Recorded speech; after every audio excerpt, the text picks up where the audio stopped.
The movie begins with a high-speed train racing desperately away from a group of terrifying, strangely shaped crocodiles. Everyone on board is clearly terrified, their clothes stained with blood, and they are trying to escape by any means possible. Among them is a scientist named Wei Ming, accompanied by a group of fellow researchers who are struggling to find a way to save themselves and the other passengers. Suddenly, a female scientist named Annie Wan contacts her colleague Wang, telling him she is waiting for him in the front car and ordering that all passengers be evacuated toward that car. To understand how they ended up in this nightmare, the story jumps back 2 months in time. Humanity was forced to live underground after a series of disasters made the Earth's surface uninhabitable. However, as time went by, people longed to return to the surface and live normal lives again.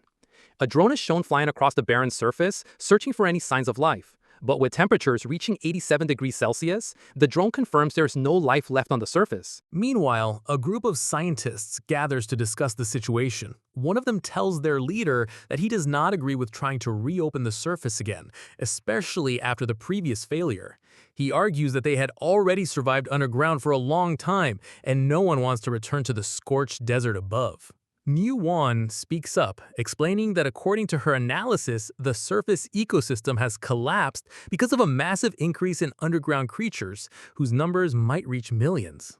Then, the leader, Wei Ming, explains that 2 months ago, Annie Wan was on board the train, and now she has found a solution to the problems that Wang caused during the last failed attempt. They believe they can manage the reopening better this time. We see Wang, who wakes up from a nightmare about the train system collapsing, a tragedy for which he, as the chief engineer, was blamed, and which cost him his leg. Quickly, he takes sedatives to calm himself.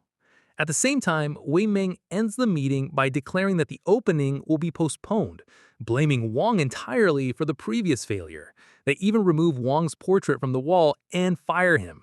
When Wang hears this news, he shows no reaction, as if he had already expected it. While the announcement is being broadcast, Wei Ming insists they must continue with the reopening project so that children can one day see the real sun again. But Wang's mind is focused only on the train's operating plan. Determined to fix everything, he pulls out the old operating equations and begins studying them again. Burdened by guilt, yet determined to find a solution to save humanity, despite having been cast aside.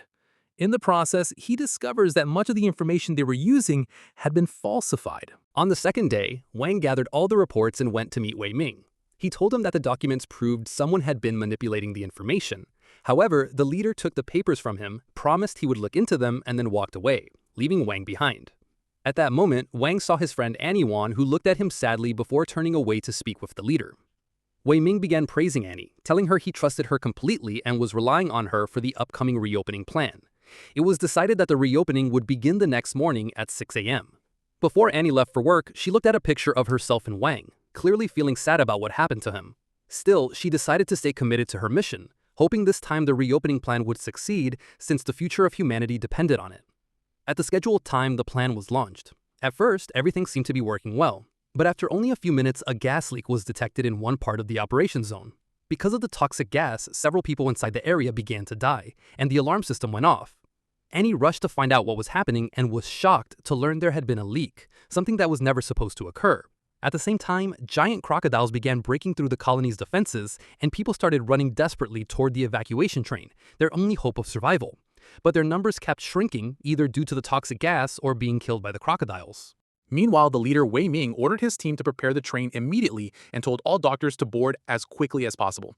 As for the rest of the colony's citizens, they faced a long, dangerous journey to reach the train.